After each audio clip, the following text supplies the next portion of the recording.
Em nome de Jesus, nosso eterno Salvador, esta semana estudaremos a lição de número 10. Essa lição de número 10 tem um título muito importante para o nosso crescimento espiritual, a parábola do fariseu e a do publicano.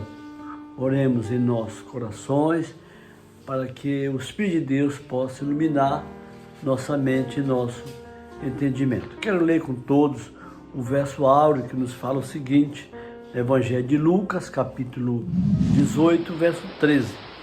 O publicano, porém, estando em pé, de longe, nem ainda queria levantar os olhos ao céu, mas batia no peito, dizendo: ó Deus, tem misericórdia de mim. Então, Jesus, ao contar a parábola, ele manifesta que a ação do publicano. Ele está em pé, não bate no peito, diz que levanta os olhos, mas batia no peito pedindo a misericórdia de Deus. A primeira pergunta, irmão, da lição diz assim: para que classe Jesus dirigiu esta parábola? No Evangelho de Lucas 18, verso 9, quero ler esse pensamento. Para quem Jesus dirige, então, esta parábola.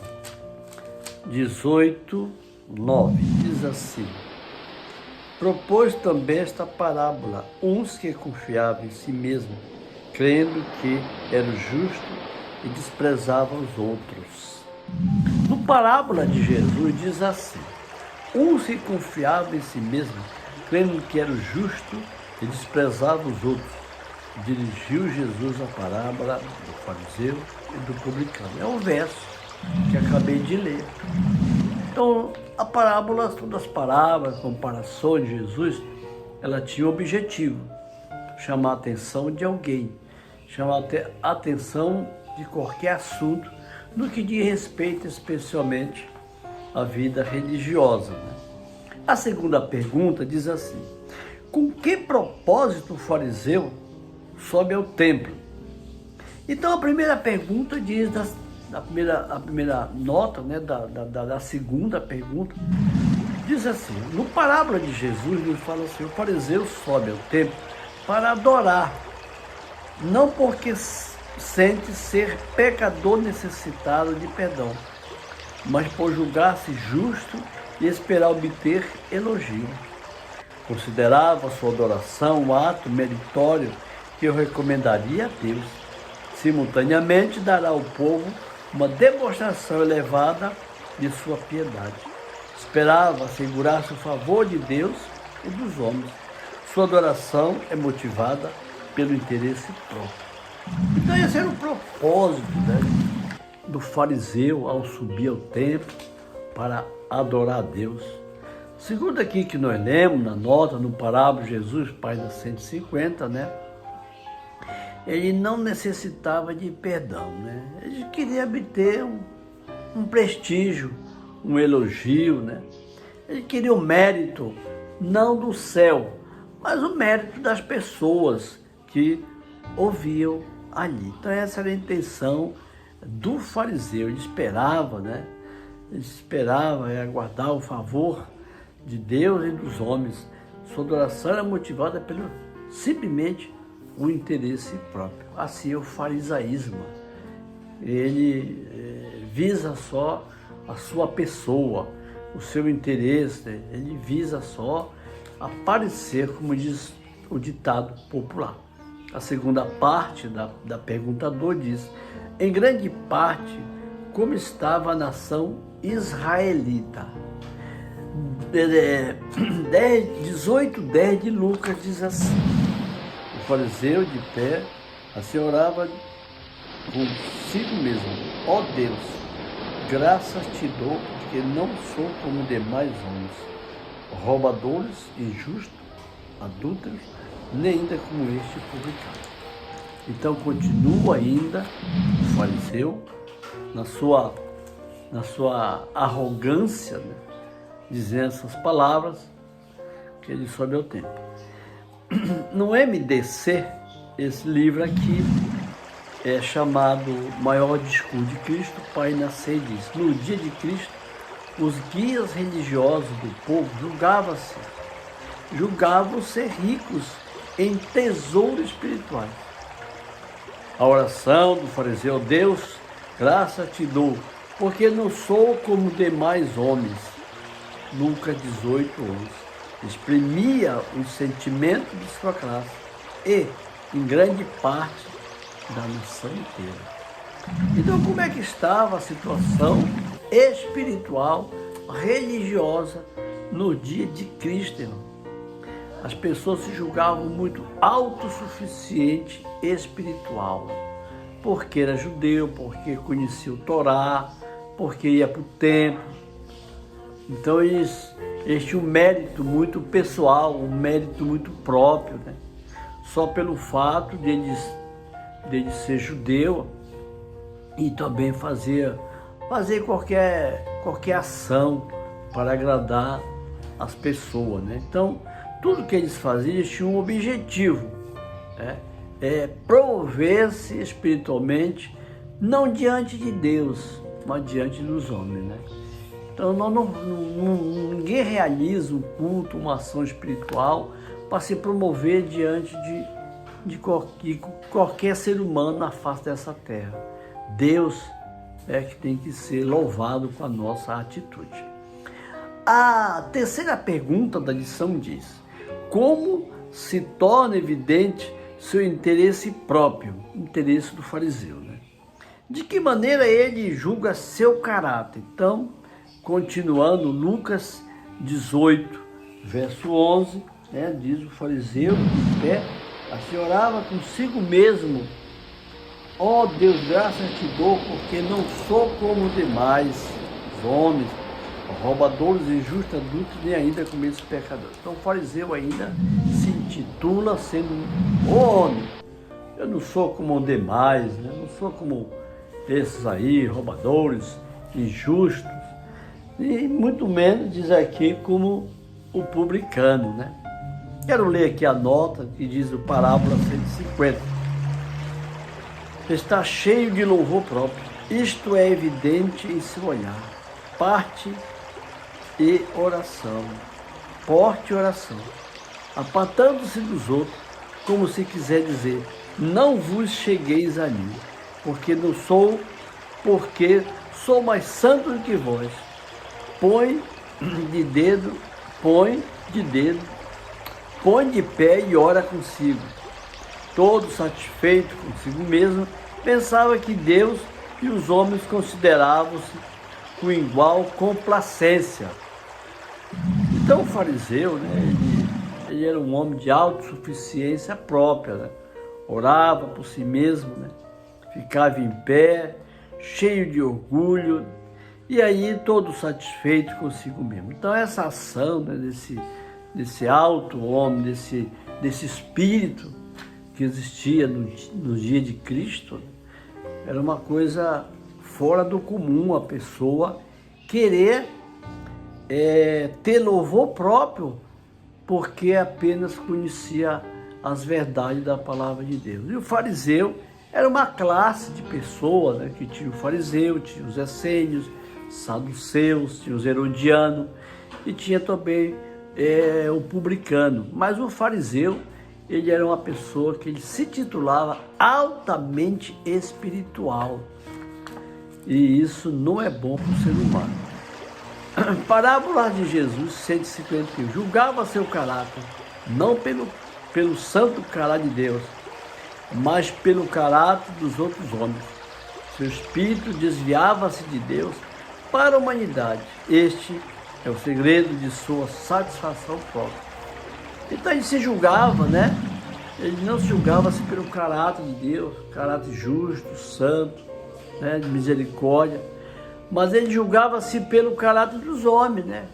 Quer dizer, ele se julgava melhor do que os homens de sua época, entendeu?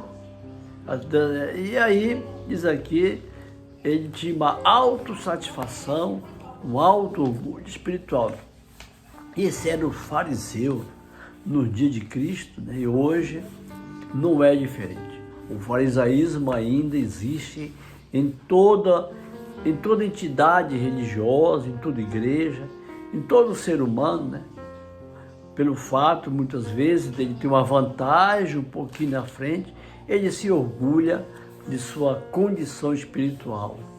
Então, não jamais devemos julgar o nosso caráter pelo caráter alheio, julgar o nosso caráter pelo caráter misericordioso de nosso Pai Celestial. Quero fazer a pergunta de número 4, que diz a seguinte: letra A.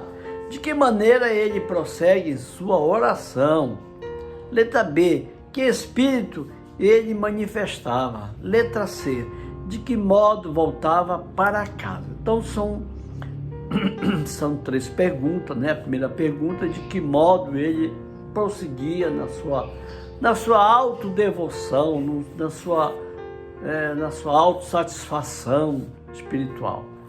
Diz aqui o livro Parábola de Jesus, na página 151, a primeira parte diz assim: prossegue enumerando suas boas obras, jejum 2 vezes na semana, dou dízimo tudo quanto possuo. Lucas 18:12. A religião do fariseu não toca a pessoa, não atenta para o caráter semelhante ao de Deus, nem para o coração cheio de amor e misericórdia. Dá-se por contente com uma religião que só se refere à vida exterior. Sua justiça lhe é própria, é o fruto de suas próprias obras e é julgado por um padrão humano. Importante aqui o pensamento, ele enumera, né? 2 vezes jejum, faço isso, dou dízimo, dou oferta, né? Então a religião do fariseu é uma religião, né? Que não servia de modelo para outras pessoas. Então ele não atenta para um caráter semelhante ao de Deus, de amor e misericórdia, um caráter humilde, né? E nós, como seres humanos, nós não podemos jamais igualar o nosso caráter com o caráter de Deus, né? Deus é bondoso, misericordioso, cheio de complacência, né? Deus é cheio de misericórdia, né? E Deus não nos vê como deveria ver, né? Então nós sabemos que nós somos, qualquer atitude boa que nós fazemos diante de Deus, qualquer atitude nossa é comparado como trapo de imundícia, né? Agora a segunda parte, que espírito ele manifesta. Vamos ler aqui na sequência. Todo aquele que em si mesmo confia que é justo, desprezará os demais. Como o fariseu julga a si próprio por outros homens, julga aos outros por si. Sua justiça é avaliada pela deles, e quanto piores, tanto mais justo parece ele. Sua justiça própria leva-o a acusar os demais homens, condena ele como transgressor da lei de Deus. Deste modo manifesta o próprio espírito de Satanás, o acusador dos irmãos. Impossível é neste espírito entrar na comunhão com Deus. Volta para sua casa destituído das bênçãos divinas. Então a pergunta diz que espírito ele manifesta, um espírito de justiça própria, né? O espírito de Satanás, de acusador dos irmãos. Então esse homem ele despreza os demais, né? Diz a palavra de Deus, né? Ele se julga, desculpa, se julga melhor do que outros, né? E assim é a justiça própria desse caráter, né? É uma parábola que é uma parábola representativa que hoje serve também para muitas pessoas em nossos dias. Então, é impossível a pessoa entrar numa comunhão com Deus quando ele tem uma religião comparativa com o outro, dizendo que é melhor do que o outro. A última parte, que é a C, diz, de que modo volta para casa. Romanos 14, lemos aqui Romanos 14, o que o apóstolo Paulo nos recomenda na sua palavra, 5 e 6. Um faz diferença entre dia e dia, outro julga igual todo dia. Cada um esteja inteiramente convicto sua própria mente. Aquele que faz caso do dia, para o Senhor faz. Quem come, para o Senhor come. Porque dá graças a Deus. A quem não come, para o Senhor não come. Dá graças a Deus. Importante aqui, né? A declaração do apóstolo São Paulo, que há pessoas que fazem diferença de dia, de terça, de quarta, né? Então, o dia, né, que é um dia que nós devemos dar muita importância, é o sábado. Que o sábado está nos 10 mandamentos da lei de Deus, é o 4º mandamento. Agora, eu querer fazer uma diferença de quarta para sábado, não posso. De quinta para sábado, de terça para sábado, não. Então, sábado é o sábado, os dias da semana eu não posso comparar com o dia santo. Outra coisa aqui é a diferença que Paulo ainda nos fala com relação àquele que come e julga que não come, né? Isso aqui também é muito importante, né? No dia de Paulo, as pessoas julgavam o outro pela alimentação, pela comida. E porque eu sou vegetariano, eu sou melhor daquele que não é vegetariano. Não. A pessoa que tem um regime adequado por Deus, por céu, ele é louvado por Deus, ele faz uma coisa certa. Ele não pode não fazer caso de uma pessoa que não tenha a luz do que diz respeito, né? O que devemos nos alimentar daquilo que é correto diante do nosso Pai Celestial. No CC, Caminha Cristo, Pai entre triunfo, diz aqui, né? Que modo volta para casa. A oração jactenciosa e plena de justiça própria do fariseu revelou que tinha o coração fechado à influência do Espírito Santo. Pela distância em que ele se achava de Deus, não percebia sua própria corrupção, em contraste com a perfeição de santidade divina. Não sentia necessidade de coisa alguma, a coisa alguma recebeu. E coisa alguma recebeu. Então, a oração jactenciosa, orgulhosa, né? Plena de justiça própria, se o fariseu ele tinha essa manifestação. E essa manifestação farisaica, segundo aqui a nota, diz que era uma influência que fecha o coração do homem à influência do Espírito Santo. Que o Espírito Santo subjuga, né, toda a justiça própria do ser humano. Então, pela distância que ele se achava de Deus, não percebia nem a corrupção do seu caráter, do seu coração. A pergunta de número 5 diz assim mesmo: que conselhos práticos Jesus deu a seus discípulos a fim de não caírem na justiça própria?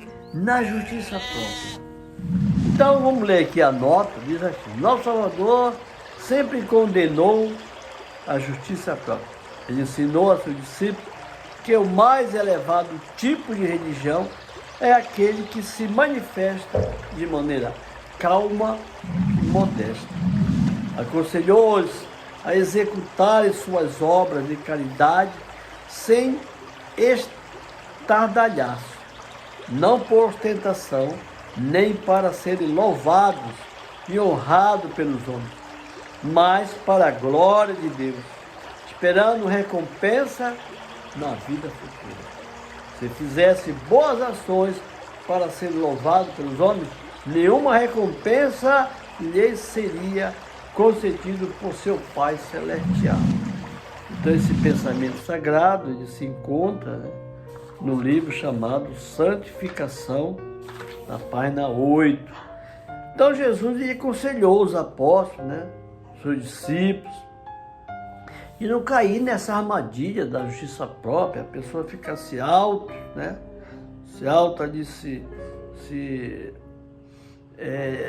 auto se justificando, se auto meritando, né, trazendo méritos para si mesmo, né? Então, acho que a religião é aquela que se manifesta de maneira calma, modesta, humilde, um reconhecimento que toda a bondade que o homem tem não é dele, é uma influência do Espírito Santo, né? Então, toda boa obra, tudo que ele devia fazer, não devia fazer e ficar demonstrando para os outros.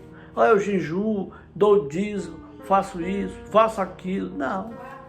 Nós não fazemos mais do que a nossa obrigação para com Deus. Então ele aconselhou, né?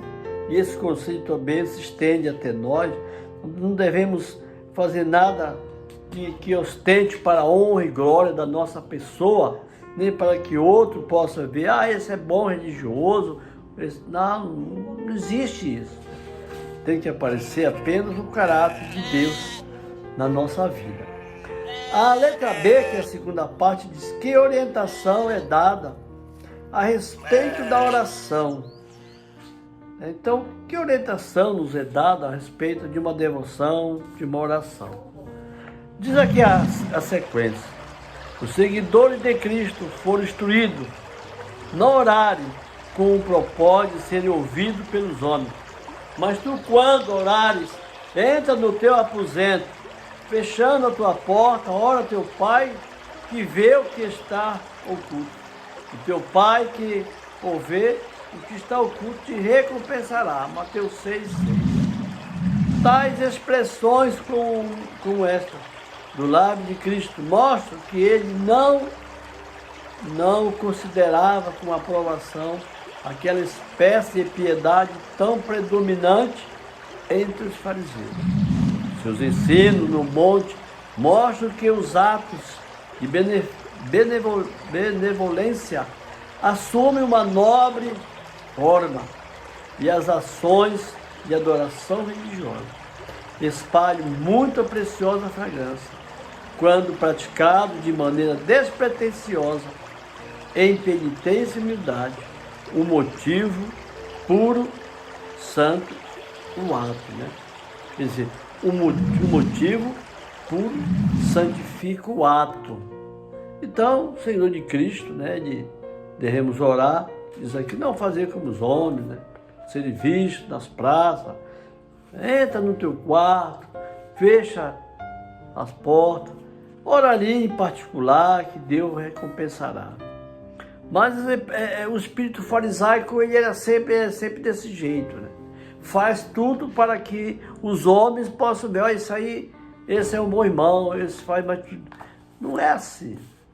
Então, devemos fazer boas obras, devemos manifestar nossa religião, mas não com o incentivo de que outro possa ver que você é religioso, que a pessoa é religiosa, né? Então, isso é um espírito farisaico muito grande, né, que existia no dia de Cristo, e hoje a história não é diferente, né? Essas duas classes de pessoas sempre hão de existir. Caim e Abel. É uma classe, são duas classes de pessoas, né? Enquanto Caim buscava humilhar seu coração, enquanto Abel buscava humilhar seu coração, Abel procurava fazer a vontade de Deus, né? o outro, Caim, ele já fazia diferente. Tinha um espírito de autossuficiência, né? Um espírito de dependência. Última parte diz como é a verdadeira santidade. Então, o que é a verdadeira santidade? Como ela é manifestada na fé e na religião? Evangelho de São Mateus, capítulo 6, diz assim. 6 de São Mateus.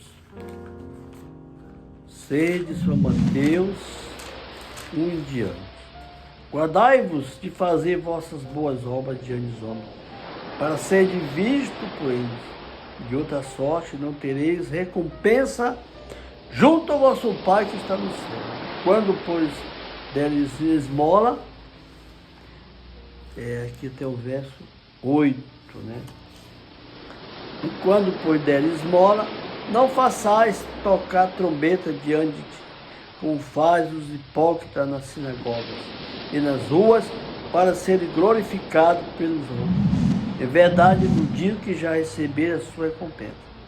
Mas quando deres esmola, não saiba a tua mão esquerda o que faz a direita, para que a tua esmola fique sem secreto.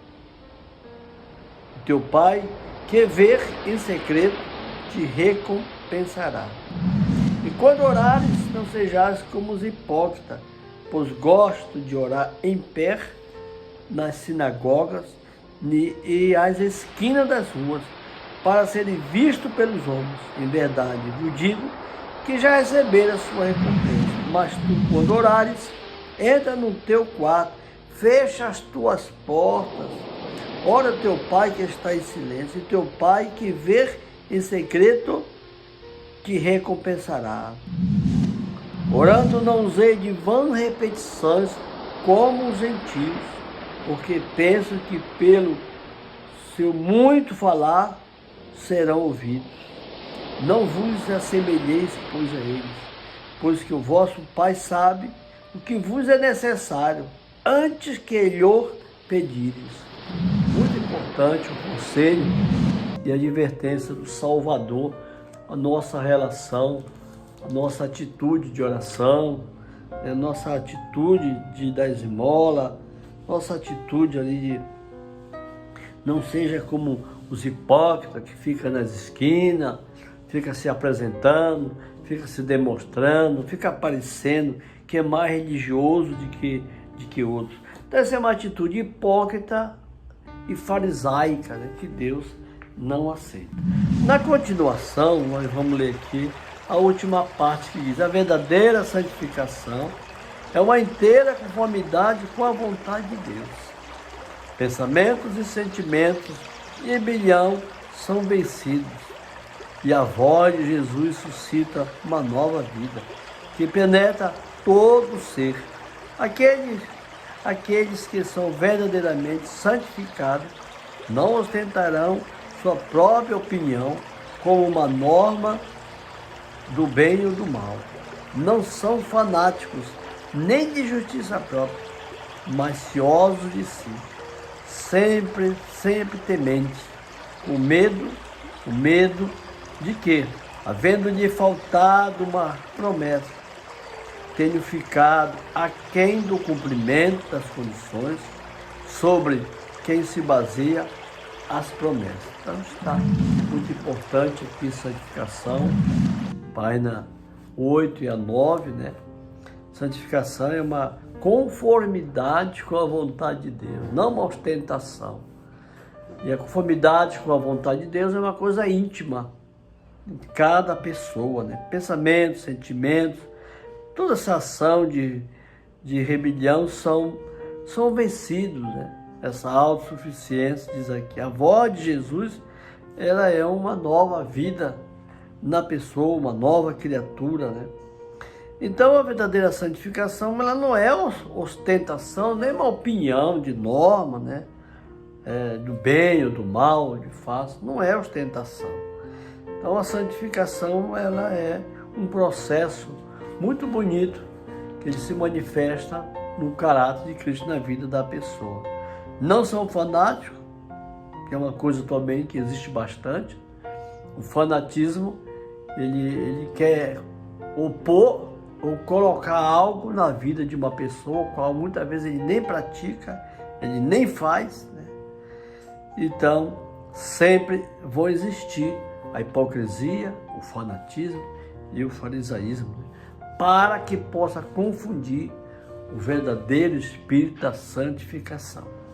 Vamos passar a lição de número 6, diz assim: em que condição será colocado quem ignora a necessidade dos irmãos? Então, outro ponto aqui importante, né?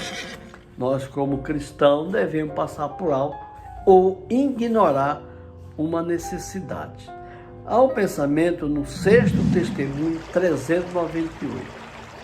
Aquele que posiciona a si mesmo como cheio de sabedoria e força, e critica aquele que sente oprimido, angustiado e suspirando por auxílio, manifesta o espírito dos fariseus e se enrosca as vestes de sua pretensa dignidade intimamente.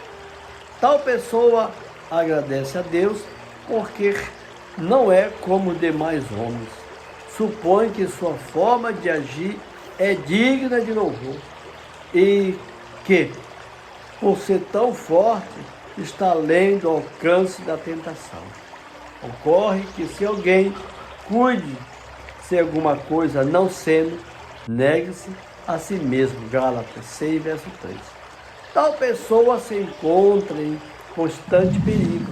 Quem ignora as graves necessidades de seu irmão será colocado pela providência divina no mesmo caminho da provação e tristeza que o irmão trilhou. E através da amarga experiência lhe será demonstrado que ele é tão desajudado e necessitado quanto aquele sofredor pela qual ele antes sentia repulsa. Deus não se deixa escarnecer, porque tudo que o homem semear, isso também se fará. Muito profunda, muito significativa essa nota, né? Quando a pessoa ignora o sofrimento espiritual. O sofrimento físico ele é aliviado de uma maneira, mas o pior sofrimento é o espiritual. Quando a pessoa julga o outro, ignora o outro, a fraqueza do outro. Ele caiu porque ele é fraco. Ele não fica em pé porque ele é fraco. Ele é isso porque ele não tem estabilidade espiritual. Diz a palavra de Deus que esse espírito não é de Deus, né? Então devemos manifestar, alcançar as pessoas na sua necessidade espiritual e material, mais espiritual, né? Ignorar o irmão numa situação dessa, diz aqui, né? É colocar a pessoa no trilho da tristeza, diz aqui, no trilho aqui da amarga experiência, né? Deus nos ajude, né? Que possamos ter um espírito bondoso, misericordioso, com qualquer situação. A pergunta de número 7 diz: quais são os dois tipos de oração que existem? Quais são os dois tipos de oração que existem? Muito importante. Vamos ler aqui um pensamento da meditação de 1989, na página 19, chamada Minha Consagração Hoje. Há duas espécies de oração: oração de forma e a de fé. A repetição de frases feitas e rotineiras. Quando o coração necessita de Deus é oral formal. Devemos ser extremamente cuidadosos em todas as nossas orações para proferirmos o desejo do coração e dizer somente o que pretendemos. Todas as palavras de retórica de que dispomos não equivalem a um único desejo só. As orações mais eloquentes não passarão de repetições vãs, se não expressarem os verdadeiros sentimentos do coração.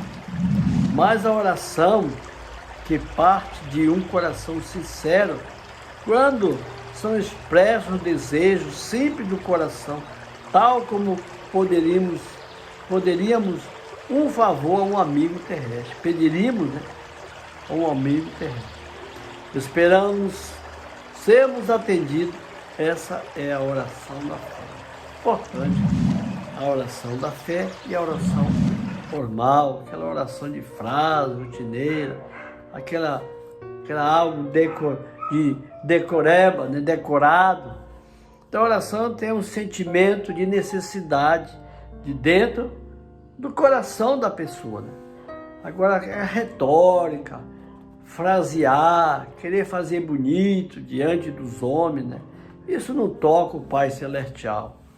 O que toca o Pai Celestial é uma oração profunda e sincera que expressa o desejo de um amigo que é nosso Pai Celestial. Como devemos proceder após orarmos? A segunda parte da pergunta 7. Né? O Salmo 95 diz assim, Salmo 95, verso 6. Ó, vinde, adoremos, prostremo-nos, ajoelhamos diante do Senhor que nos criou. Então, devemos nos prostrar diante de Deus, diante do Pai que nos criou. Como devemos proceder? Não ficar em pé, né? E quem ficava em pé eram os fariseus, né? Os fariseus ficavam em pé. Já o pobre do publicano reconhecia a sua necessidade, se ajoelhava, nem olhava para cima. Então esse espírito farisaico é um espírito muito perigoso na vida de uma pessoa, porque nós temos que nos ajoelhar perante Deus. Ele é a majestade, Ele é o nosso Criador. Nós somos a criatura, somos o dependente das suas bênçãos para a nossa vida. Vou ler aqui a continuação. Depois de haver feito nossas preces, devemos, tanto quanto possível, atendê-la nós mesmos. E não esperar que Deus faça por nós aquilo que podemos nós mesmos. Não podemos ser sustidos pelas orações de outras pessoas quando nós mesmos negligenciamos a oração, pois Deus não faz semelhante provisão para nós. Cada um tem que sentir a sua necessidade da prece, da oração, sentir o seu temor no coração e sentir o respeito, a reverência, né? Não ser como o fariseu que repetia, fazia suas orações para que todos pudessem ver. A oração é o sentimento de uma necessidade interna da pessoa sente diante de Deus. A pergunta de número 8 diz assim: de que maneira se porta o publicano da parábola? Em que condição ele inicia a sua oração? Então já falamos bastante do fariseu, também do publicano. Agora vai dizer o comportamento do fariseu diante daquela situação, o qual se portava o fariseu. 18 de Lucas, a palavra de Deus diz assim, 13. Jejum 2 vezes, mas o publicano, estando em pé, de longe nem ainda queria levantar os olhos ao céu, mas batia no peito dizendo: ó Deus, sê propício a mim, ó pecador. Olha, ó Deus, sê propício, ó Deus, tem piedade de mim, né? Então essa é uma manifestação desse publicano, né? O publicano, nós sabemos que era uma classe de pessoa no dia de Cristo desprezada pelo fato de ele ser um cobrador de impostos. Mateus foi publicano, né? E essa parábola é uma parábola muito significativa, né? Que a pessoa, ela tem que reconhecer, né, que ele não tem mérito diante de Deus. Ele não tem mérito, nós não temos mérito, mas devemos reconhecer um Deus eterno, de amor, de misericórdia, que atende e solicita que nós vamos até Ele, atende as nossas orações, mas devemos sermos humildes, reconhecer nossas falhas, nossos erros, reconhecer quem na realidade somos. Nós somos míseros, pecadores e cheios de justiça própria. Esse cheio de justiça própria que é o fariseu, né? Mas reconhecendo a nossa dependência de Deus, né? Precisamos de nosso Pai Celestial. A nota diz aqui, o parábola 151 diz assim: o publicano entra no templo justamente com outros adoradores, mas como se fosse indigno de tomar parte na devoção, apartou-se logo dele, estando em pé de longe, nem ainda queria levantar os olhos ao céu, mas batia no peito, em profunda angústia e aversão própria. Sentia que transgredir a lei de Deus e era pecador e pecador poluído. Não podia esperar nem mesmo piedade dos circunstantes, porque todos observavam com desprezo. Sabia que em si mesmo não tinha mérito para recomendá-la a Deus. Em absoluto desespero clamou: ó Deus, tem misericórdia de mim. Lucas 18:3. Não se comparou com os outros. Importante aqui essa aplicação, né, que Jesus fala dessa manifestação desse publicano, por ser uma pessoa marginalizada, por ser uma pessoa desprezada pelos altos judeus, né, pelos altos fariseus, os altos homens do conhecimento, né? E ele sentia na realidade que não era digno nem de participar da devoção, da oração, do culto, né? E nem esperava nada de outra pessoa, né? Não esperava misericórdia de ninguém, mas ele esperava de Deus. Ó Deus, tem misericórdia de mim, como disse Davi no Salmo 51. Compadece de mim, Senhor, segundo a tua benignidade. Compadece de mim, segundo a tua multidão e das tuas misericórdias. Na sequência, a pergunta de número 9 diz assim: qual era seu único desejo? A primeira parte da pergunta: qual era o único desejo do publicano diante de Deus, quando ele ia lá fazer sua devoção, sua oração, e na sua vida particular? Eu vou ler um pensamento que diz assim: aquele a quem Cristo perdoa, faz ele primeiro penitente, e é função do Espírito Santo convencer do pecado. Aquele cujo coração foi movido pela convicção comunicada pelo Espírito de Deus, vê que em si mesmo nenhum bem existe, esmagado por um senso de culpa, estava como que só na presença de Deus. Seu único desejo era alcançar paz e perdão. Sua única súplica, a bênção de Deus, e foi abençoado. Digo-vos, disse Cristo, que este desceu justificado para a sua casa, e não aquele. Então o seu desejo era alcançar o perdão, era alcançar a sua aceitação a Deus. E esse pensamento está no maior discurso de Cristo, página 8, e no parábola 153. Então aquele a quem Jesus perdoa, ele faz a pessoa penitente, faz a pessoa, né, reconhecer o seu pecado. E essa obra, diz que é uma obra do Espírito Santo, o Espírito de Deus, que nos leva a cada um de nós a sentir a nossa necessidade diariamente, né, do perdão de Deus, da misericórdia de Deus. Nós somos dignos.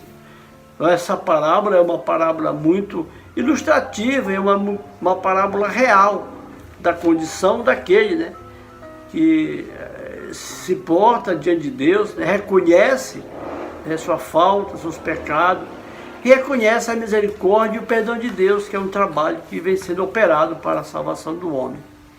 A segunda parte da pergunta 9 diz: em sua humilhação alcançou a salvação? Então, diante, né, da parábola lá, né, como é que ele foi alcançado por Cristo, por Deus, pelo Espírito Santo. Agora eu vou ler Lucas 18, 14, né, que é o texto, Diz assim: digo-vos que esse desceu justificado para a sua casa, e não aquele que era o fariseu, porque todo aquele que a si mesmo se exalta será humilhado, mas o que a si mesmo se exalta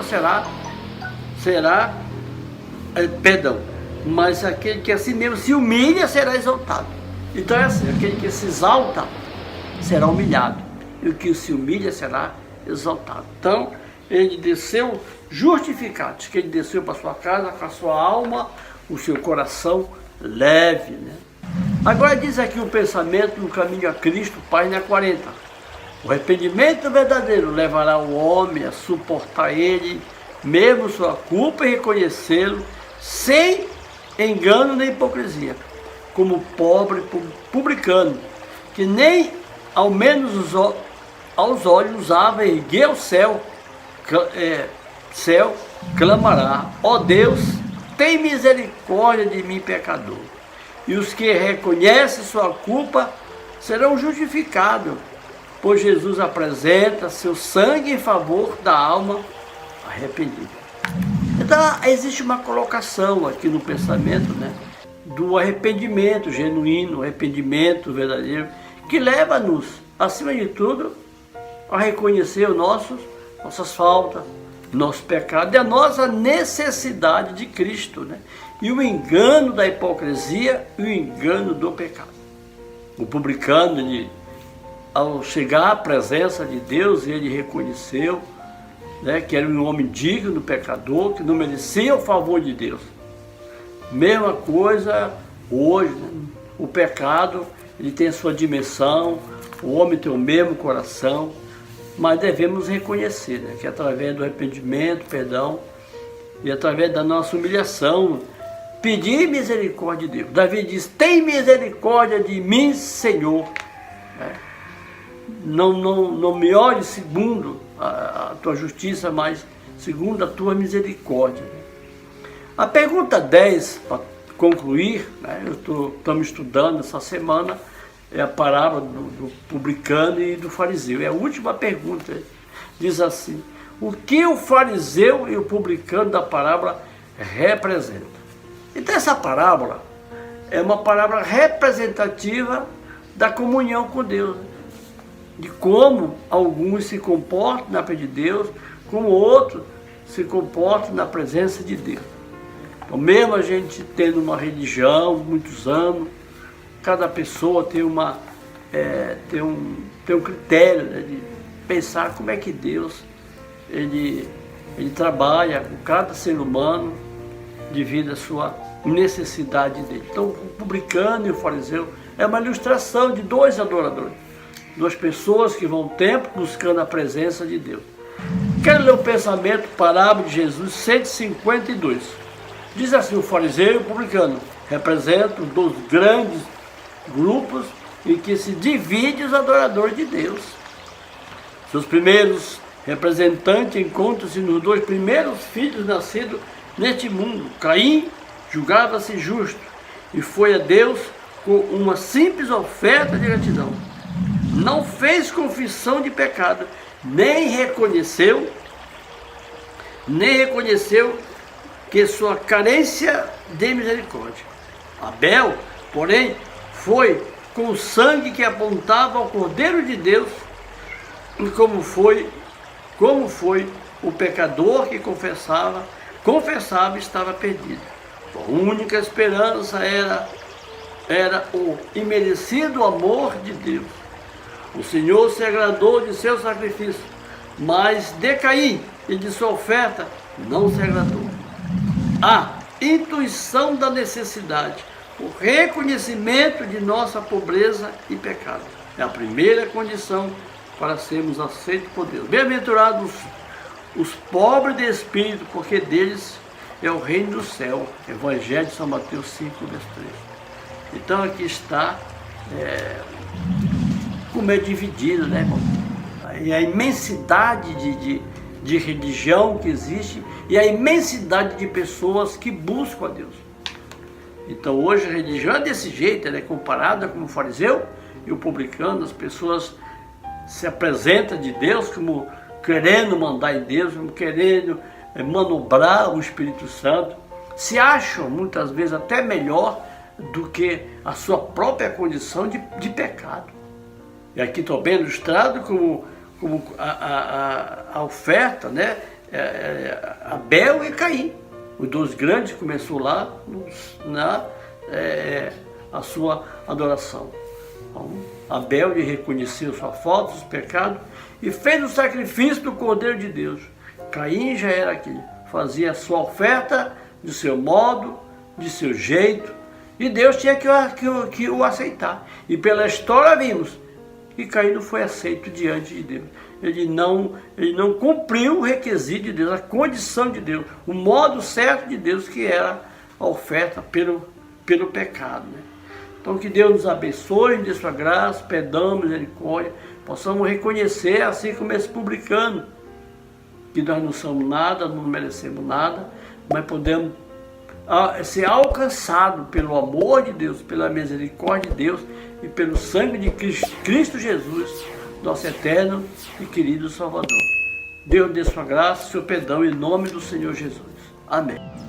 Em nosso site vocês encontrarão estudos, notícias, dicas de saúde, além de todas as nossas lições. Participem conosco através da nossa página no Facebook e assistam todas as nossas lições através do YouTube.